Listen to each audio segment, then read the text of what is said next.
सबसे पहले question number first है, मैं कोशिश करूंगी कि थोड़ा फास्ट रहे जिससे कि आपके 1 घंटे में मैक्सिमम क्वेश्चंस मैं आपको करवा पाऊं। ठीक है, तो पहला क्वेश्चन है, which of the following is the correct syntax of including a user defined header file in C++। User defined header file को करने के लिए यहाँ पे मैं आपसे नहीं पूछूंगी, क्वेश्चन भी मैं बता रही हूँ और उसका आंसर भी, आपको सिर्फ पढ़ना है। यहाँ पे टेस्ट नहीं हो रहा है आपका, सिर्फ और सिर्फ पढ़ाई करनी है। और पढ़ाई, ट्रस्ट मी, अगर आपने ये क्वेश्चंस कर लिए तो, और अगर नहीं भी है तो बिना मन के देख लो, एग्जाम के बाद जरूर थैंक यू बोलने वाले हो आप लोग मुझे। ठीक है, चलो। तो यहाँ पे यूजर डिफाइंड आपकी हेडर फाइल्स क्या होती हैं, प्री प्रोसेसर्स क्या होते हैं, तो सॉरी, तो इसको अगर हम देखें तो यहाँ पे यूजर डिफाइंड, अगर इस तरह से आपका सेमीकोलन लगा हुआ है उसके बाद dot H, right, dot H लिखा है, तो ये आपका यूजर डिफाइंड प्री प्रोसेसर माने जाते हैं। ठीक है, तो सी ऑप्शन इस क्वेश्चन का करेक्ट हो जाएगा। अब ये क्वेश्चन कैसे भी आपसे पूछा जाएगा कि यूजर डिफाइंड में किस तरह से होता है, डॉट कौन सा हेडर फाइल आता है, तो डॉट एच आपका यूज होता है। ठीक है, तो ये जैसे यूजर डिफाइंड, ये आपका यूजर नेम हो गया, डॉट एच लगा दिया और इस तरह से, राइट। चले, नेक्स्ट क्वेश्चन है, Which of the following is the correct identifier in C++? Correct identifier या करेक्ट वेरिएबल नेम क्या हो सकता है आपके C++ में? तो C++ में वेरिएबल नेम के कुछ रूल्स हैं, बस आपको वो देखने हैं कि एक वेरिएबल नेम आपका क्या क्या कंटेन कर सकता है।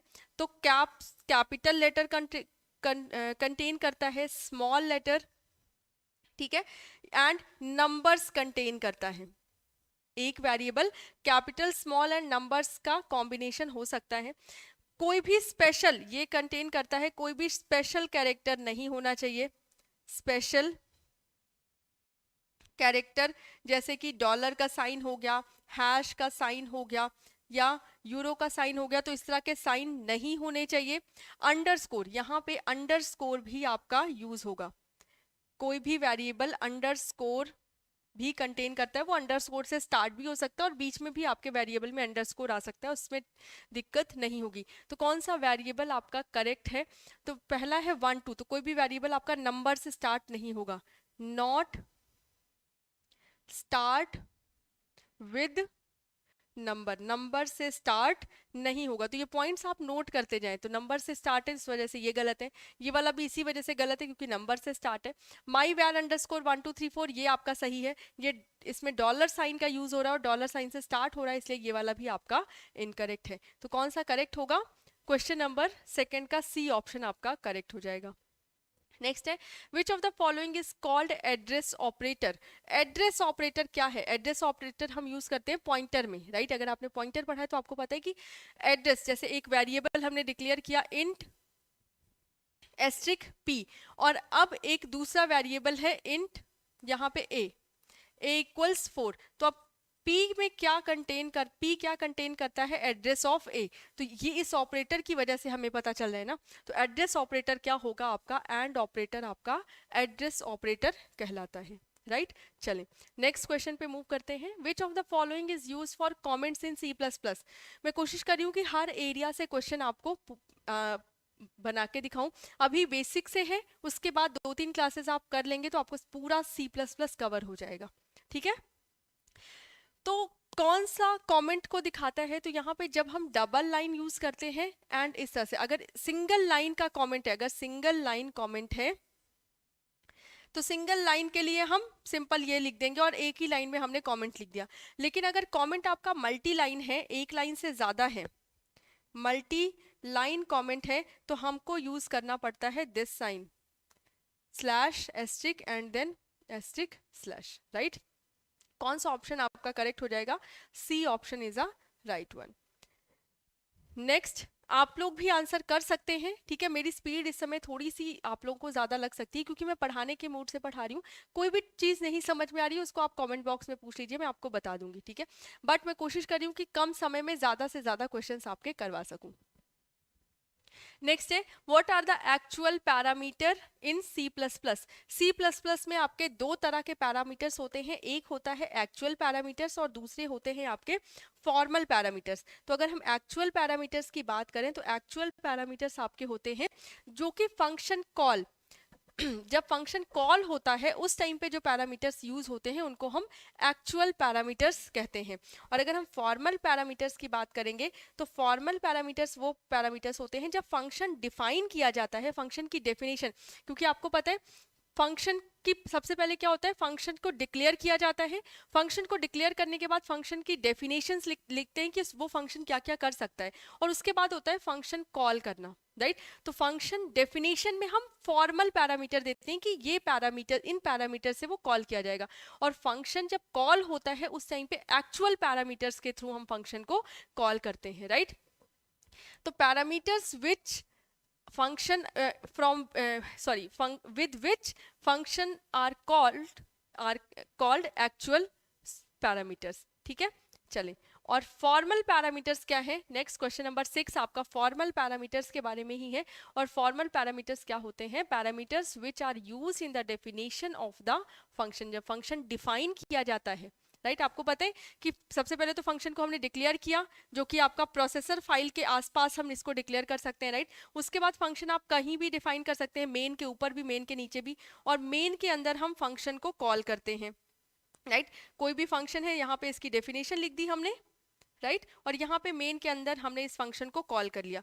तो ये जो पैरामीटर्स होंगे वो एक्चुअल पैरामीटर्स होंगे, जो डेफिनेशन में लिखेंगे फॉर्मल पैरामीटर्स है, राइट। चलें, next, which function is used to read a single character from the console in C++?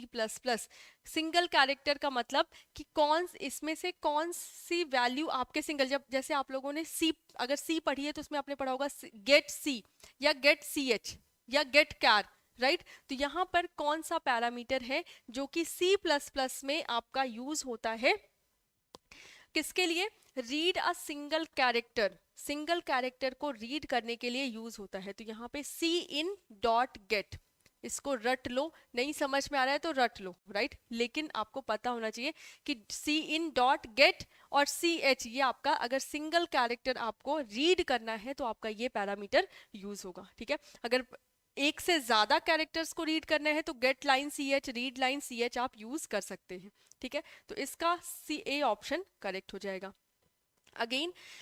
और गेट और पुट दो ऑप्शन आपके सी में भी यूज होते थे, राइट। तो यहाँ पे which function is use to write a single, read करने के लिए C in dot get, and write करने के लिए हम क्या यूज करेंगे, सी आउट डॉट पुट, और ब्रैकेट में आपका क्या है, सी एच है, ठीक है। तो अगर आपको सिंपल सी आउट डॉट पुट है, अगर सी एच नहीं भी लिखा है, यहाँ पे कैरेक्टर वेरिएबल नहीं दिया गया है, तो भी आपको पता होना चाहिए कि सी आउट डॉट पुट आपका क्या है, एक कैरेक्टर को राइट करने के लिए, सिंगल कैरेक्टर को राइट करने के लिए यूज किया जाता है, ठीक है। और रीड करने के लिए सी इन डॉट गेट।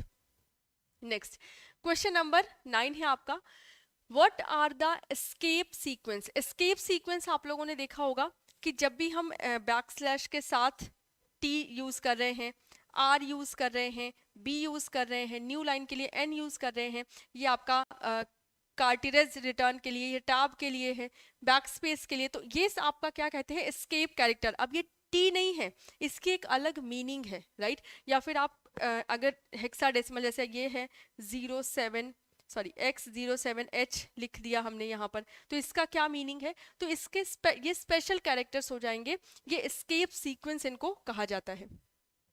तो यहाँ पे एस्केप सीक्वेंस किस लिए यूज होते हैं, क्या होते हैं, set of characters that convey special meaning in a program, या set of characters that whose are avoided in C++ program, या set of characters that are used in the name of the main function of the program, या set of characters that are avoided in C out statement। तो चारों statement पढ़ने के बाद आपको clear हो गया होगा कि आपके सीक्वेंस कैरेक्टर्स क्या होते हैं, राइट। तो पहला ऑप्शन आपका करेक्ट है कि इनका जो स्पेशल मीनिंग है उसको कन्वे करने के लिए हम स्पेशल कैरेक्टर्स का एस्केप कैरेक्टर सीक्वेंस का यूज करते हैं। Next, which of the following escape sequence represent carriage return। carriage return आपका क्या यूज, carriage return क्या होता है कि अगर आप एक लाइन में हैं और अगर यहाँ पे इसको ये स्पेस आर उसके बाद कुछ लिखा हुआ है, तो ये अगेन न्यू लाइन में आ जाएगा, इसके आगे का वो नहीं रीड करेगा, राइट। जैसे ये कैरेक्टर मिला वो हम न्यू लाइन से स्टार्ट कर देंगे, तो इसको बोलते हैं कैरेज रिटर्न। और बैक स्पेस आर आपका यूज होता है, बैक स्पेस एन आपका न्यू लाइन के लिए यूज होता है, ठीक है, चलें। नेक्स्ट है which of the following escape sequence represent tab. Tab कौन रिप्रेजेंट करता है? तो टैब आपका बैक स्पेस, कौन सा सीक्वेंस है? बैक स्पेस टी सीक्वेंस आपका ब्लैंक स्पेस देने के लिए या फिर टैब के लिए इस्तेमाल किया जाता है। ठीक है, चलिए नेक्स्ट है question number 12, who created C plus plus. तो सी प्लस प्लस आपका, क्योंकि सी आपके डेनिस रिची ने क्रिएट की थी और जैरन स्ट्रोस्ट्रुप ने आपका सी प्लस प्लस क्रिएट किया था। ठीक है, तो ये आपको ये नाम याद रखना है, जैरन स्ट्रोस्ट्रुप ने आपका सी प्लस प्लस क्रिएट किया था। Next, which of the following is called insertion या put to operator. Insertion operator, क्योंकि आपको पता है सी में हम क्या यूज करते हैं, सी इन सी आउट। यहाँ पर आपको जो बेसिक प्रोग्राम है सी प्लस प्लस का, उसमें प्रिंटफ और स्कैनफ की जगह पे हम क्या यूज करते हैं, C out and C in, right. तो यहाँ पर आपको बताना है कि पुट ऑपरेटर, पुट मतलब क्या होता है, रखना, राइट। तो या फिर आप कह सकते हैं राइट करने के लिए, प्रिंट करने के लिए हम कौन सा ऑपरेटर यूज करते हैं, राइट। तो अब आपको बताना है सी इन और सी आउट के साथ आपका कौन सा ऑपरेटर यूज होता है। ठीक है, तो क्वेश्चन नंबर 13 का दिस ऑपरेटर, कभी भी अगर आपने सी आउट लिखा है, this operator is used with C out. ठीक है, तो ये हो गया आपका पुट के लिए। अगर यही आपसे पूछा जाए कि एक्सट्रैक्शन या गेट के लिए कौन सा यूज करेंगे, राइट, एक्सट्रैक्शन या गेट के लिए कौन सा यूज करेंगे, तो वो आपका हो जाएगा दिस वन, बी ऑप्शन आपका करेक्ट हो जाएगा। तो ये दो ऑपरेशंस आपको याद रखने हैं कि गेट एंड पुट के लिए कौन से ऑपरेटर हम यूज करते हैं। ठीक है, चलें।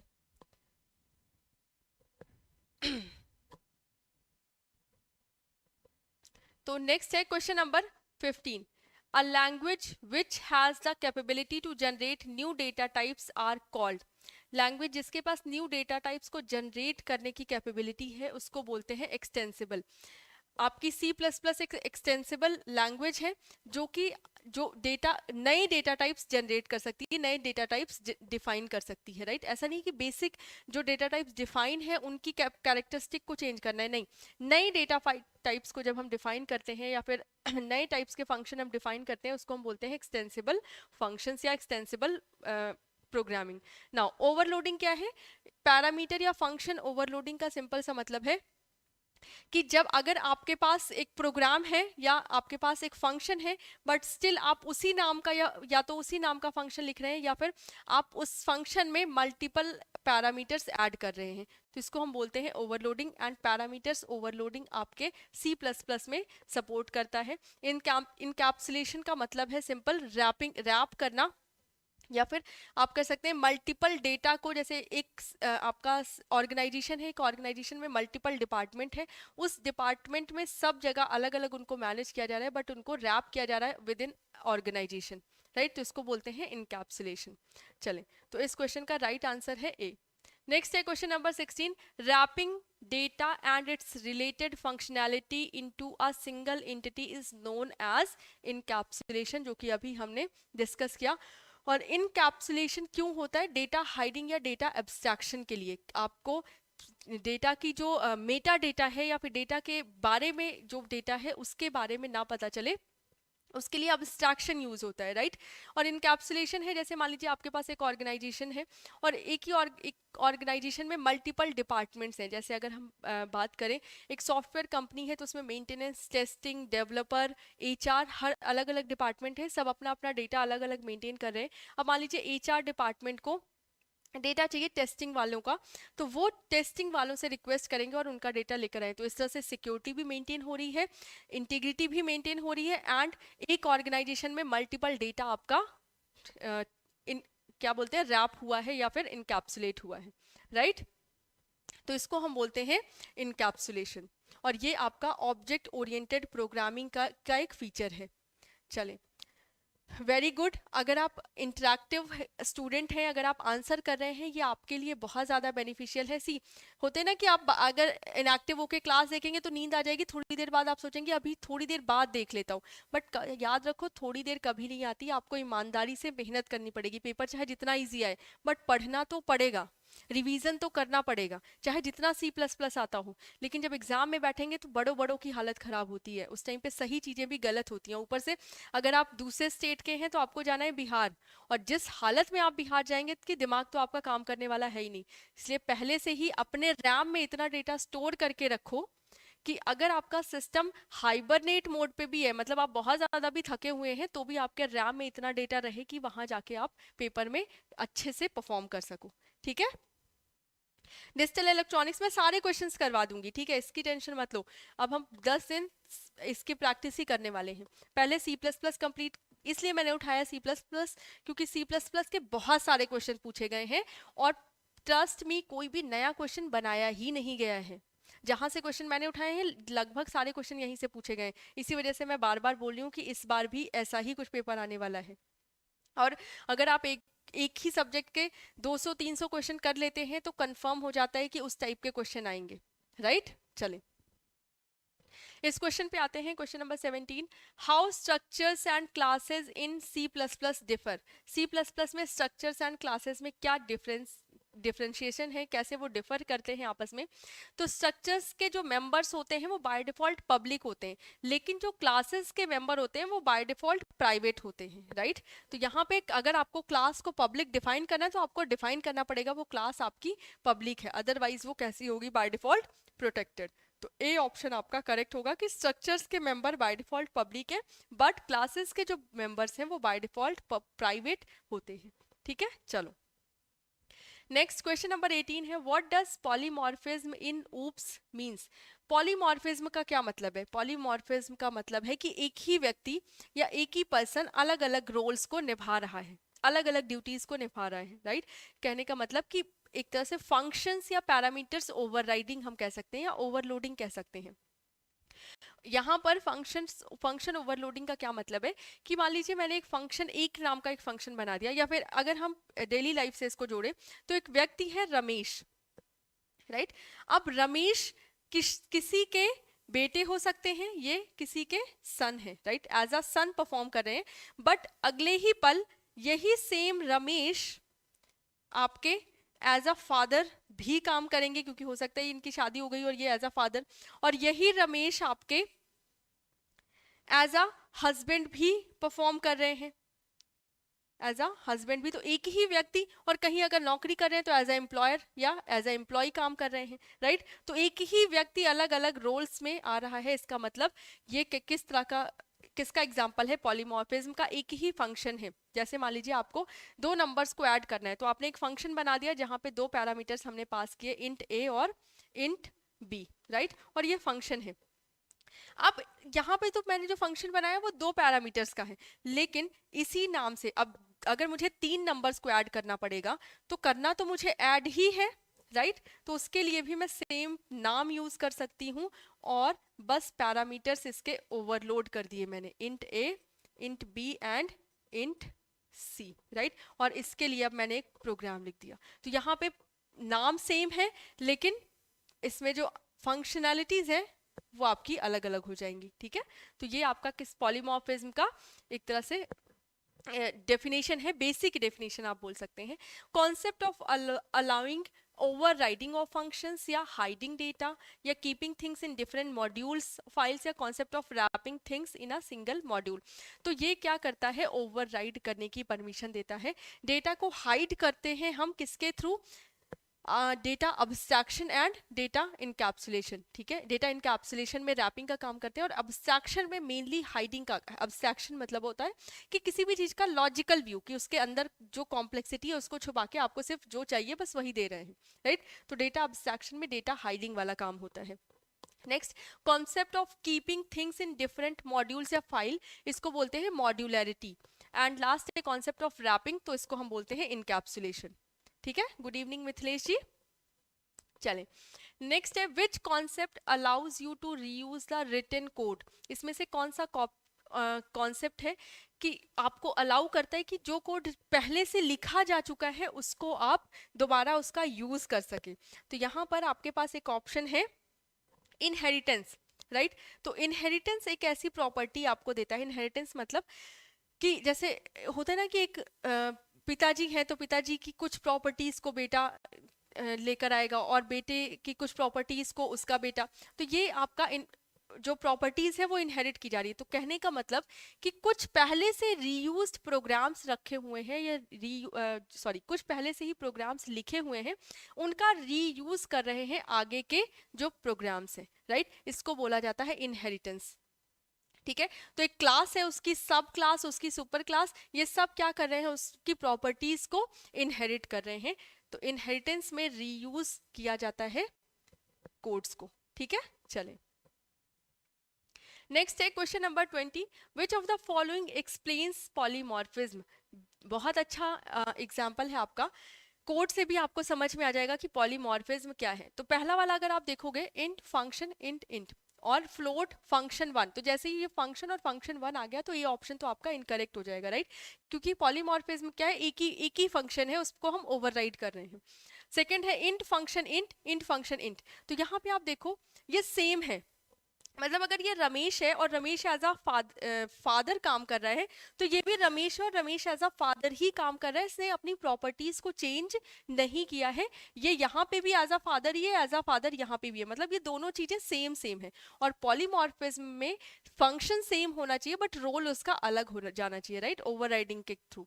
तो यहाँ पे क्या है, int function float and float function int int character. C यहाँ पे फंक्शन आपका क्या है, सेम है, यहाँ पे भी फंक्शन आपका सेम है, बट यहाँ पे देखो इसका वेरिएबल क्या किया गया, इंट बना दिया गया, यहाँ पे इसका वेरिएबल फ्लोट, और इसके अंदर भी जो वेरिएबल्स पास किए गए हैं वो अलग अलग है। ये अगर यहाँ पे इंट भी होता कि इंट फंक्शन फ्लोट एंड दूसरा है int function int int character, तो भी ये पॉलीमॉर्फिज्म प्रॉपर्टी को फॉलो कर रहा होता, तो सी ऑप्शन आपका करेक्ट हो जाएगा, ठीक है। चलें, एंड यहाँ पे क्या है, इंट फंक्शन, और यहाँ पे हम एक न्यू फंक्शन, तो ये दूसरा फंक्शन है, ये एक फंक्शन है, तो ये तो डी तो हो ही नहीं सकता ऑप्शन, राइट। तो आई होप ये आपको पॉलीमॉर्फिज्म का कॉन्सेप्ट समझ में आया होगा। चलें, नेक्स्ट है आपका, विच of the following shows multiple inheritance. आपके जो इनहेरिटेंस हैं वो आपके मल्टीपल इनहेरिटेंस हो सकते हैं, और इनहेरिटेंस की हरारिकी हो सकती है, तो जो आपका इनहेरिटेंस है वो हरारिकल इनहेरिटेंस भी हो सकता है और सिंपल इनहेरिटेंस भी हो सकता है, राइट। तो अगर हम एक एक करके देखें, तो अगर हम सबसे पहले की बात करें, राइट, तो यहाँ पे क्या है, ए इनहेरिट कर रहा है बी की प्रॉपर्टीज एंड बी इनहेरिट कर रहा है सी की प्रॉपर्टी, तो ये एक सिंपल है, एक सिंपल आपका हरारकी चल रही है, राइट। और यहाँ पे अगर हम बी की बात करें, सॉरी हाँ, अगर हम बी की बात करें तो बी में क्या है आपका, ए इनहेरिट कर रहा है बी की प्रॉपर्टी एंड बी इनहेरिट कर रहा है आपके सी की प्रॉपर्टी। तो ये आपका क्या है, एक हायरार्की है कि ए बी की प्रॉपर्टी को भी इनहेरिट, जैसे ए है तो ए बी की प्रॉपर्टी को भी इनहेरिट कर रहा है और ए सी की प्रॉपर्टी को भी इनहेरिट कर रहा है, सॉरी ए बी एंड ए सी दोनों की प्रॉपर्टीज को इनहेरिट कर रहा है। तो ये आपकी क्या है, एक हायरार्की है, राइट। यहाँ पे अगर हम इसकी बात करें थर्ड वाले ऑप्शन की, तो यहाँ पे क्या है, ए और बी सी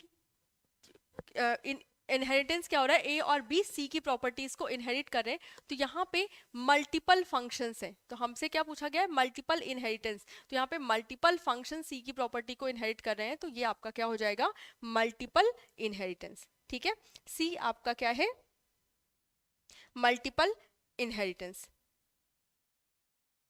ठीक है। चलो, तो ये हो गया आपका सी ऑप्शन जहाँ पे मल्टीपल इनहेरिटेंस है। अदरवाइज यहाँ पे आपके ये आपका सिंपल इनहेरिटेंस में आ जाएगा और ये आपका हायरार्किकल इनहेरिटेंस में आ जाएगा। नेक्स्ट क्वेश्चन नंबर 22 है, how access specifier in class helps in abstraction. Access specifier मतलब क्लास आपकी पब्लिक, प्राइवेट या प्रोटेक्टेड, जो आपके लेबल्स होते हैं इनको हम बोलते हैं एक्सेस स्पेसिफायर। तो एब्स्ट्रैक्शन या डेटा हाइडिंग में कैसे काम करेंगे, they does not help in any way. तो बिल्कुल ऐसा नहीं है, अगर आपकी क्लास पब्लिक है तो उसका डेटा और भी क्लासेस यूज कर सकती हैं, अगर आपकी क्लास प्राइवेट है तो उस क्लास के अंदर अगर प्रोटेक्टेड है तो जिसको हम अलाउ करेंगे बस वही उस क्लास का यूज कर सकते हैं, राइट। तो यहाँ पे पहला ऑप्शन तो आपका गलत हो जाएगा। सेकंड है, they allow us to show only required things to outer world. C है, they help in keeping things together, and D है, abstraction concept is not used in classes. तो डी ऑप्शन आपका गलत होगा, सी बी ऑप्शन आपका correct होगा। They allow us to show only required things to outer world, right. 22 का B option आपका correct हो जाएगा। चलिए नेक्स्ट है question number 23rd। What does modularity means? Modularity क्या है? तो हाइडिंग पार्ट ऑफ प्रोग्राम, सब dividing programme into small small independent parts. Module, किसी भी प्रोग्राम के मॉड्यूल्स क्या होते हैं या किसी भी सॉफ्टवेयर के मॉड्यूल्स क्या होते हैं कि हम एक प्रोग्राम को छोटे छोटे पीसेस में कन्वर्ट करते हैं, छोटे छोटे बट रिलेटेबल एंड आप कह सकते हैं कि जो कि आपके रिलेट करते हैं एक दूसरे से, एंड ऑल्सो मीनिंगफुल। ऐसा नहीं कि प्लस एक प्रोग्राम है प्लस का तो हमने क्या किया, आधा प्रोग्राम एक मॉड्यूल में रख दिया, आधा प्रोग्राम एक में, नहीं। प्लस का प्रोग्राम है तो प्लस का प्रोग्राम एक मॉड्यूल में ही रहेगा। दूसरा मॉड्यूल आपका बन जाएगा माइनस के लिए, तीसरा बन जाएगा मल्टीप्लीकेशन के लिए, चौथा बन जाएगा डिवीजन के लिए। एक कैलकुलेटर में आपके मल्टीपल मॉड्यूल्स हो सकते हैं, राइट। तो एक प्रोग्राम को मल्टीपल छोटे छोटे पार्ट्स में डिवाइड करना आपका कहलाता है मॉड्यूल्स। तो subdividing programs into small independent parts is called modularity. B option आपका करेक्ट हो जाएगा। चले नेक्स्ट क्वेश्चन है question number 24। Which of the following feature of OOPs is not used in the following C++ code? इसमें से कौन सा oops का फीचर है जो कि C++ कोड में नहीं यूज किया? जैसे abstraction, encapsulation, inheritance and polymorphism. तो कौन सा ऐसा फीचर है जो कि आपके ऊप्स में नहीं इस्तेमाल किया गया है, ये आपको बताना है, ठीक है। सी, तो यहाँ पर आपका जो प्रोग्राम लिखा हुआ है, एक क्लास है ए, वेरिएबल डिक्लेयर किया गया है पब्लिक। नाउ एक हमने एक क्या बोलते हैं फंक्शन बनाया है प्रिंट काउंट आउट। अच्छा सॉरी, मैंने यहाँ पे कंफ्यूजन, सॉरी एक क्वेश्चन था दिस वन, मैंने आई गेस काउंट आउट में ये कर दिया है आपका दिस वन। ओके ठीक है, कहाँ गया? क्वेश्चन नंबर 25 है ना? चलो नहीं सही है, कोई प्रॉब्लम नहीं है। तो यहाँ पे प्रिंट आपका है count out this then hello. Now यहाँ पे एक फंक्शन है प्रिंट के नाम से, राइट, और इसमें क्या किया है, हेलो एंड वेरिएबल आई में जो भी वैल्यू है उसको हम प्रिंट करेंगे। एक दूसरी क्लास है क्लास बी, पब्लिक क्लास है, और पब्लिक क्लास को ये इनहेरिट कर रही है। यहाँ पर पब्लिक ए इनहेरिट क्लास हो रही है, यहाँ पे इंटीजर जे पब्लिक एक दूसरा फंक्शन है असाइन। तो आप देखिए यहाँ पे आपको अलग अलग फंक्शंस दिख रहे हैं। अगर यही प्रिंट फंक्शन यहाँ पे भी यूज हुआ होता तब तो हम कहते हैं कि हम ओवरराइडिंग कर रहे हैं। तो आपको एक चीज समझ में आ रही होगी कि डेटा अब्स्ट्रैक्शन तो यूज हो रहा है, इनकैप्सुलेशन भी यूज हो रहा है, क्योंकि अलग अलग क्लासेस हैं और अलग अलग डेटा यहाँ पे मैनेज किया जा रहा है। इनहेरिटेंस भी कि क्लास बी जो है क्लास ए की प्रॉपर्टीज को इनहेरिट करिए, लेकिन पॉलीमॉर्फिज्म आपको नहीं दिख रहा है। क्यों? क्योंकि अगर यही सेम प्रिंट वाला फंक्शन यहाँ पे भी असाइन की जगह प्रिंट फंक्शन ही लिखा होता तब आप कह सकते थे ये पॉलीमॉर्फिज्म है, राइट। बट ये इस वजह से पॉलीमॉर्फिज्म की प्रॉपर्टी को फॉलो नहीं कर रहा। तो क्वेश्चन नंबर 24 का डी ऑप्शन करेक्ट हो जाएगा कि ऊप्स की पॉलीमॉर्फिज्म प्रॉपर्टी इस प्रोग्राम में यूज नहीं की जा रही है।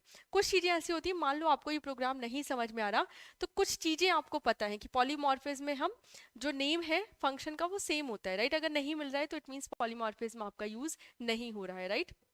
या अगर नेम सेम है तो हो सकता है कि क्या एक क्लास दूसरे क्लास को इनहेरिट कर रही है या नहीं कर रही है। तो ये चीजें आपको थोड़ी छोटी छोटी चीजें आनी चाहिए। नेक्स्ट है question number 25। Which of the following class allows to declare only one object of it?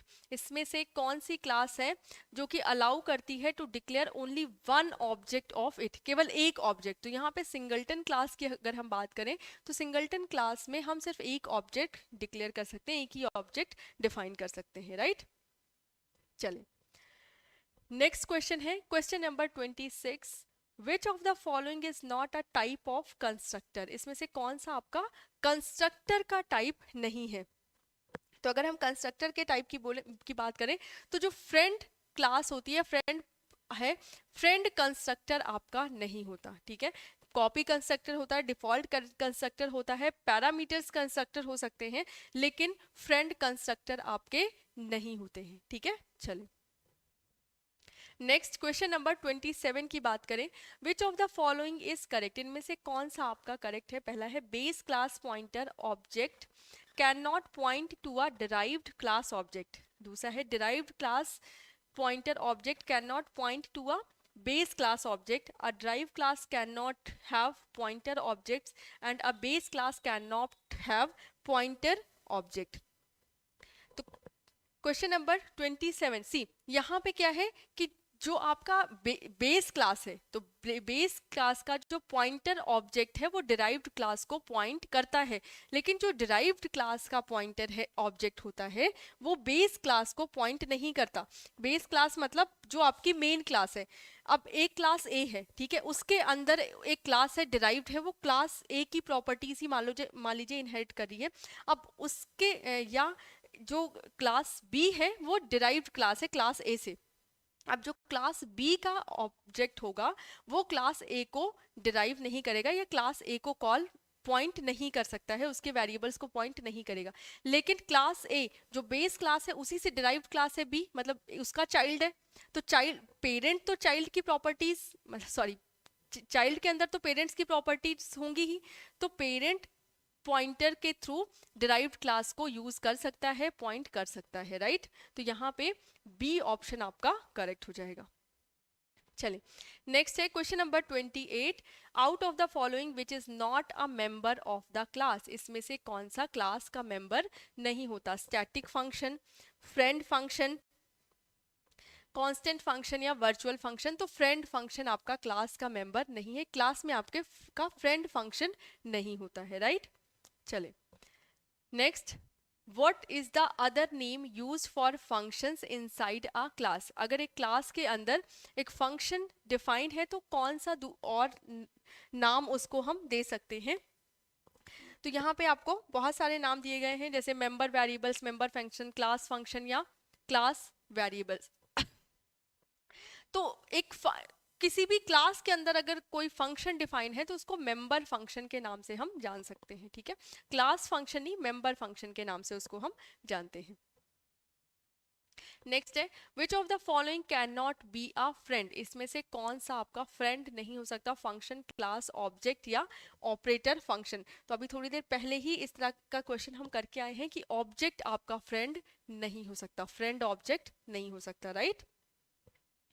चलिए next, why references are different from pointers, references आपके पॉइंटर्स से डिफरेंट क्यों होते हैं। रेफरेंसेस क्या है, आपके किसी भी पॉइंट को रिफर करते हैं, ठीक है, वो हो सकता है वैल्यू को रिफर कर रहे हैं, एड्रेस को, लेकिन पॉइंटर्स आपके सिर्फ और सिर्फ एड्रेसेस को ही पॉइंट करते हैं।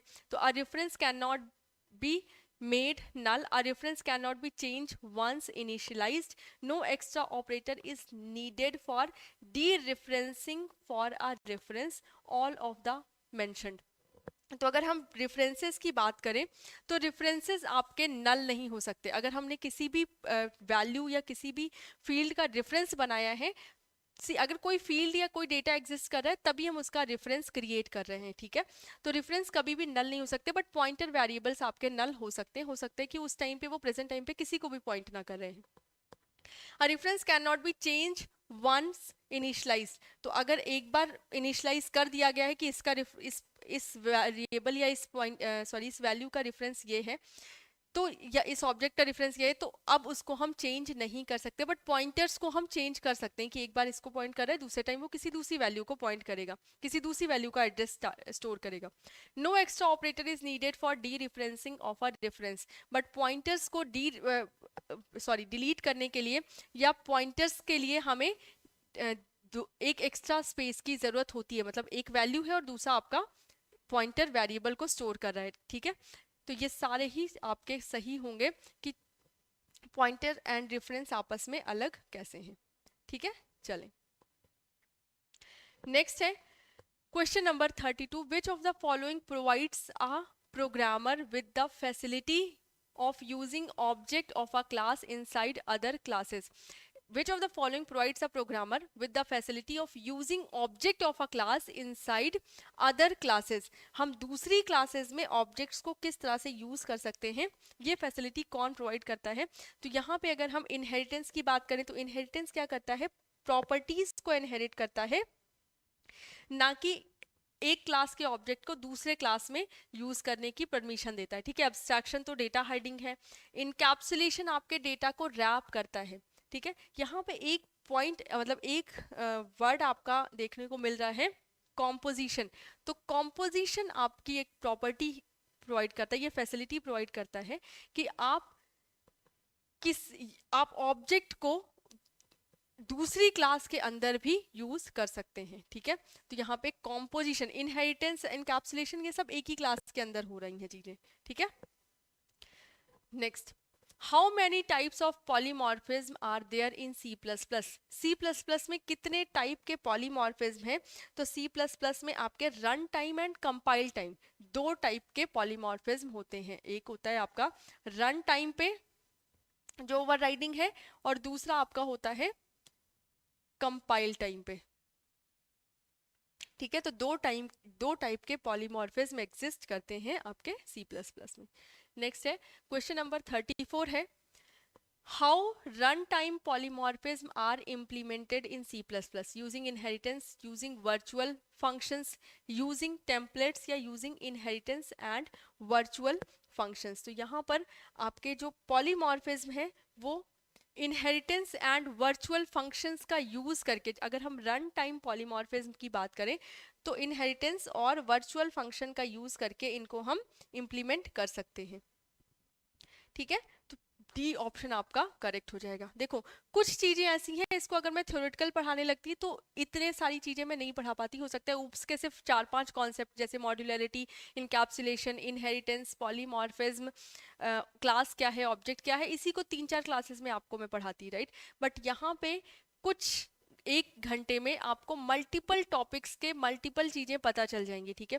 हो सकता है आपको ये कॉन्सेप्ट नहीं समझ में आ रहा हो, बट अगर इस तरह का क्वेश्चन एक बार आपने देखा हुआ है C++ में, और इस तरह का क्वेश्चन अगर आगे पूछा जाएगा तो आप आसानी से कम गेस वर्क तो सही करेंगे, ठीक है। मैं ये नहीं कहती कि आपको 100% C++ आने लगेगी, बट इस तरह से क्वेश्चंस होंगे, और इस तरह के क्वेश्चंस जब आप देखेंगे आपके सामने आएंगे तो आपको पता है कि अब पॉलीमॉर्फिज्म अगर रन टाइम है तो इनहेरिटेंस एंड वर्चुअल फंक्शन के थ्रू इंप्लीमेंट कर सकते हैं, right.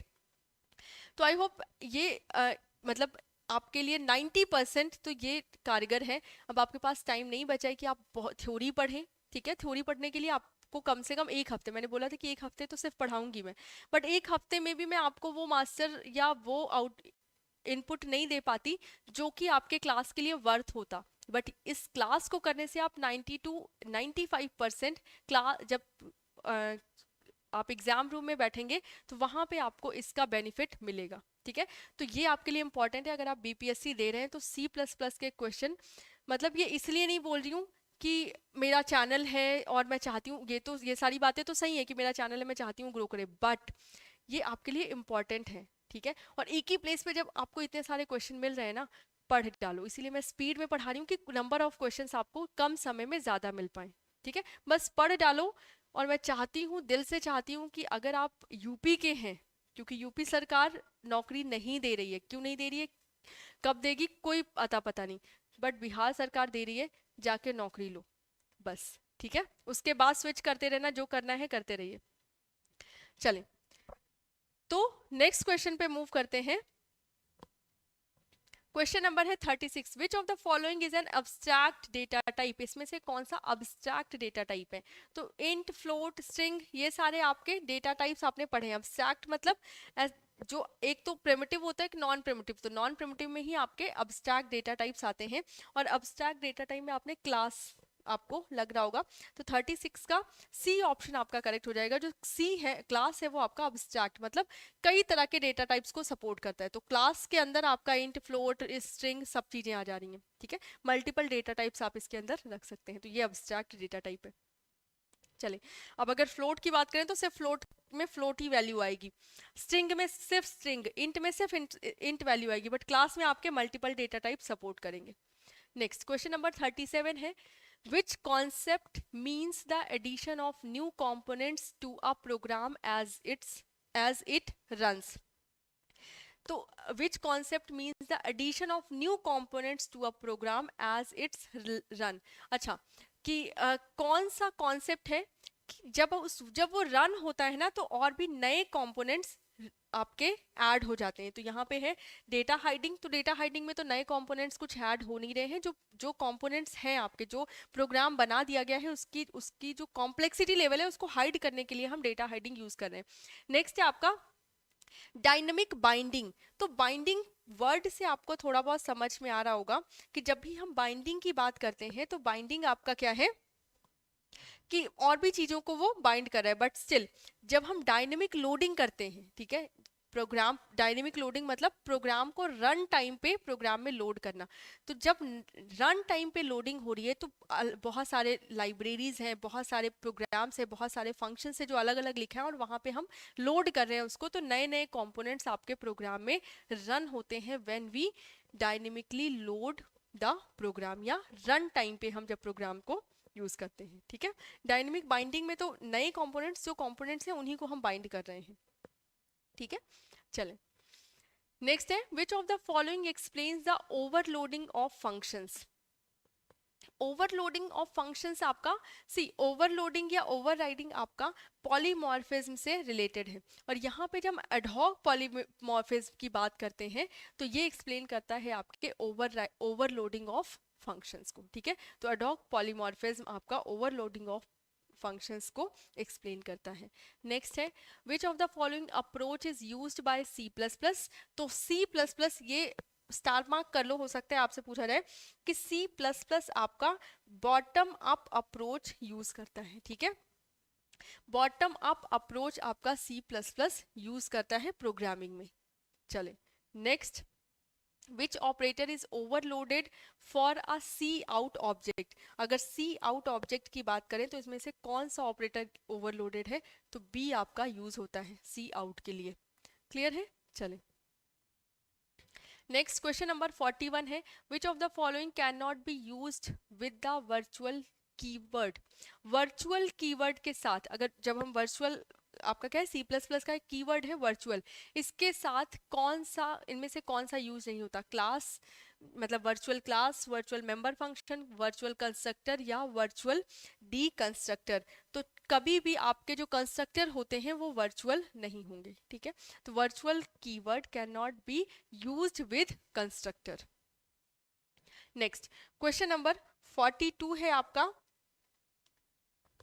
Which concept is used to implement late binding. Late binding आपके कौन से फंक्शंस के लिए यूज होता है, तो वर्चुअल फंक्शंस आपके लेट बाइंडिंग में इन्वॉल्व होते हैं, एंड लेट बाइंडिंग आप वर्चुअल फंक्शन से ही हम लेट बाइंडिंग कर सकते हैं। ठीक है, क्योंकि वर्चुअली यूज हो रहे हैं इस वजह से जो इनकी बाइंडिंग है वो भी आपकी क्या है, डिले हो जाती है, लेट हो जाती है, लेटेंसी होती है बाइंडिंग में। नेक्स्ट है which of the following is correct. C++ allows static type checking, C++ allows dynamic type checkings, C++ allows static member function to be of type constant, C++ allows both static and dynamic type checking। तो अगर हम question number 43 की बात करें तो C++ allows both static and dynamic types checking. ठीक है, क्योंकि स्टैटिक रन टाइम पे भी चेक हो रहा है एंड डायनेमिक टाइम पे भी, मतलब कंपाइल टाइम पे भी and run time, both time पे आपकी चेकिंग हो रही है, बोथ टाइम पे आपका कंपाइलेशन हो रहा है, तो डी ऑप्शन आपका करेक्ट हो जाएगा। चलिए next, which of the following supports the concept that reusability is a desirable feature of a language. which of the following supports the concept that reusability is the desirable feature of a language। अच्छा, reusability जो है वो काफ़ी important है आपके C++ language के लिए। इसमें से कौन किसको पढ़ने के बाद आपको लगेगा कि हाँ reusability is a good thing। It reduce the testing time. अगर हम किसी भी कोड को रीयूज कर रहे हैं तो वो क्या करेगा, टेस्टिंग टाइम को रिड्यूस कर देगा। या इट रिड्यूसेस मेंटेनेंस कॉस्ट। अगर हम किसी भी कोड को रीयूज कर रहे हैं तो उसकी मेंटेनेंस कॉस्ट आपकी रिड्यूस हो जाएगी। या फिर it decreases the compilation time. ये कंपाइलेशन टाइम को डिक्रीज, अगर किसी भी कोड को यूज कर रहे हैं तो पहली बार जो कंपाइलेशन टाइम लग रहा है दोबारा यूज करने पर रिड्यूस हो जाएगा। तो ये तो होता ही नहीं है ना कि एक बार प्रोग्राम को कंपाइल करने में जितना टाइम लग रहा है दूसरी बार भी उतना ही टाइम लगेगा। ठीक है, ये तो वो तो उसके स्पेस कॉम्प्लेक्सिटी के ऊपर डिपेंड कर रहा है कि कितना बड़ा प्रोग्राम है आपका, right. It reduced both testing and maintenance time. तो यस, अगर आप किसी भी कोड को रीयूज कर रहे हैं तो टेस्टिंग थोड़ा सा इजी हो जाएगा, क्योंकि हम कोड को क्या कर रहे हैं, रीयूज कर रहे हैं। तो हम एक बार टेस्ट कर चुके हैं, तो टेस्टिंग तो एक तरह से निल एंड वॉइड हो जाएगी। मेंटेनेंस भी क्योंकि हम रीयूज कर रहे हैं तो ऑलरेडी मेंटेन कर रहे हैं उसको, तो मेंटेनेंस टाइम भी आपका क्या हो जाएगा, रिड्यूस हो जाएगा। तो डी ऑप्शन आपका करेक्ट हो जाएगा इसका। ठीक है, चले, वेरी गुड। नेक्स्ट है question number 45, which of the following is a static polymorphism mechanism. Static polymorphism mechanism आपका क्या होता है, तो यहाँ पे function overloading, operator overloadings and templates, तो सारे ही जब हम स्टैटिक पॉलीमॉर्फिज्म की बात करते हैं तो फंक्शन भी ओवरलोड होता है उसमें, आपके टेम्पलेट्स मतलब होता है pre defined functions and pre defined classes आपकी जब बना के, या प्री डिफाइंड स्ट्रक्चर जब आपका बना के रख दिया जाता है उसको बोलते हैं टेम्पलेट्स। तो फंक्शन, ऑपरेटर एंड टेम्पलेट्स सब आपके स्टैटिक पॉलीमॉर्फिज्म में ओवरलोड होते हैं। Next, question number 46. Which of the following is true? All operators in C++ can be overloaded. The basic meaning of an operator can be changed. देखें, ये बोल रहे हैं कि C++ के जितने भी ऑपरेटर्स हैं उन सबको हम क्या कर सकते हैं, ओवरलोड कर सकते हैं, right. And the basic meaning of the operator can be change. तो एक चीज हमेशा याद रखें कि जो C++ के जितने भी ऑपरेटर्स हैं, सारे ऑपरेटर्स को ओवरलोड नहीं, ऑपरेटर्स को ओवरलोड करने का मतलब कि अगर आप एडिशन कर रहे हैं, एक ये भी होता है कि अगर आप एडिशन कर रहे हैं तो आपने क्या किया, एक वेरिएबल आपका फ्लोट है, दूसरा वेरिएबल इंटीजर है, और इनको क्या कर रहे हैं, ऐड कर रहे हैं। तो ये भी एक तरह से ओवरलोडिंग की है कि एक इंटीजर में हम क्या कर रहे हैं, फ्लोट और इंटीजर को ऐड करके लिख रहे हैं। ठीक है, तो ये एक ओवरलोडिंग का ही एग्जांपल है। तो सारे ऑपरेटर्स को ओवरलोड नहीं किया जा सकता है। ठीक है, पहली बात तो ये। और दूसरा, किसी भी ऑपरेटर का बेसिक मीनिंग हम चेंज नहीं कर सकते। अगर प्लस है, एडिशन है, तो वो एडिशन करने के लिए ही बना है। उसकी नई डेफिनेशन हम लिख सकते हैं कि अगर हम प्लस साइन यूज करेंगे तो हम ये भी कर सकते हैं, राइट। एक नई डेफिनेशन आप लिख सकते हैं, ठीक है। लेकिन आप जिसको हम बोलते हैं एक्सटेंसिबल या एक्सटेंसिविटी, कि हमने उस डेटा टाइप को या फिर उस ऑपरेटर की एक एक्सटेंडेड वैल्यू या एक एक्सटेंडेड डेफिनेशन लिख दी है, लेकिन उसका जो बेसिक नेचर है, जैसे ही वो डेफिनेशन से हम लिंक हटाएंगे उसका, वो बेसिक नेचर फॉलो करेगा, राइट। तो ए और बी दोनों ही इसके गलत हो जाएंगे, तो डी ऑप्शन आपका करेक्ट हो जाएगा। ठीक है, चले, क्वेश्चन नंबर 47 है, which of the following is not a type of inheritance. इसमें से कौन सा इनहेरिटेंस का टाइप नहीं है, तो मल्टीपल, मल्टी लेवल और हरारिकल, ये तीनों ही आपके इनहेरिटेंस के टाइप है। डिस्ट्रीब्यूटिव आपका इनहेरिटेंस का टाइप नहीं है। ठीक है, डिस्ट्रीब्यूटिव इनहेरिटेंस नहीं होता, मल्टीपल इनहेरिटेंस होता है, सिंपल इनहेरिटेंस होता है, मल्टी लेवल पे इनहेरिटेंस होता है, हरारिकल इनहेरिटेंस होता है, लेकिन आपका डिस्ट्रीब्यूटिव इनहेरिटेंस नहीं होता। चले, नेक्स्ट है question number 48, what happens if a class does not have a name. अगर एक क्लास के पास नेम ही नहीं है, अगर एक क्लास है और उसका नेम नहीं है तो क्या होगा, तो आपको पता होगा कि जो डिकंस्ट्रक्टर है वो आपका, या आप डिस्ट्रक्टर बोलते हैं, वो आपका नहीं होगा। ठीक है, कंस्ट्रक्टर तो क्रिएट होगा बट डिस्ट्रक्टर क्रिएट नहीं होगा। It will not have a constructor, नहीं, कंस्ट्रक्टर होगा अगर क्लास का नेम नहीं है, but it will not have a destructor. तो बी ऑप्शन आपका सही हो जाएगा। It is not allowed, it will neither have a constructor और डिस्ट्रक्टर, नहीं, आपका डिस्ट्रक्टर नहीं होगा। ठीक है, अगर क्लास नेम नहीं है तो। चले, नेक्स्ट है क्वेश्चन नंबर 49 है, which of the following statement is true. इनमें से कौन सा स्टेटमेंट ट्रू है। In procedural programming language all function calls are resolve at compile time. In object oriented programming language all function calls are resolve at compile time. तो दो statement दिए गए हैं, आपको बताना है कौन सा स्टेटमेंट इसमें आपका करेक्ट हो जाएगा। तो देखें, जब हम प्रोसीजरल लैंग्वेज की बात करते हैं तो सारे प्रोसीजरल लैंग्वेज में जितने भी फंक्शन कॉल्स हैं वो सारे कंपाइल टाइम पे रिजॉल्व होते हैं, कि मतलब क्या क्या हम जब कंपाइल कर रहे हैं प्रोग्राम तो जितने भी फंक्शन है हमारे सारे के सारे एग्जीक्यूट होते हैं, जहाँ जहाँ पे कॉल होते हैं उनकी वैल्यूज वहाँ पे रिटर्न होती है, राइट। तो ए फर्स्ट ऑप्शन तो आपका सही है। But object oriented programming language की बात करें तो यहाँ पे सारे जितने भी फंक्शन हैं वो रन टाइम पे रिजॉल्व होते हैं, ना कि कंपाइल टाइम पे, राइट। तो सेकेंड वाला नहीं बट फर्स्ट वाला कंप्लीटली आपका क्या हो जाएगा, ट्रू हो जाएगा, ठीक है। चलें, लास्ट क्वेश्चन है आज का, question number 50। Which members are inherited but are not accessible in any case. Which members are inherited but are not accessible in any case, कि हम उस मेंबर को इनहेरिट तो कर सकते हैं बट हम यूज नहीं कर सकते कहीं भी। तो अगर कोई भी क्लास पब्लिक है और उसको इनहेरिट करें तो उसके फीचर्स हम कहीं भी यूज कर सकते हैं, लेकिन अगर वो प्राइवेट एंड प्रोटेक्टेड है तो उसके फीचर्स हम सब जगह पे यूज नहीं कर सकते। इनहेरिट कर सकते हैं बट यूज नहीं कर सकते। तो both private and protected classes को हम इनहेरिट तो कर सकते हैं बट उसके सारे फीचर्स हम सब जगह पे यूज नहीं कर सकते हैं, ठीक है। आज के लिए बस इतना ही रखते हैं। एंड अगर आपने चैनल को सब्सक्राइब नहीं किया है तो प्लीज गाइस चैनल को सब्सक्राइब करें, इससे मुझे मोटिवेशन मिलता है, राइट। और मैं आपके लिए मेहनत कर पाऊँ इसके लिए बेल नोटिफिकेशन भी ऑन कर दीजिएगा, क्योंकि पता चला चैनल सब्सक्राइब कर दिया और नोटिफिकेशन नहीं पहुंच रहा है तो कोई फायदा नहीं है उस चीज़ का।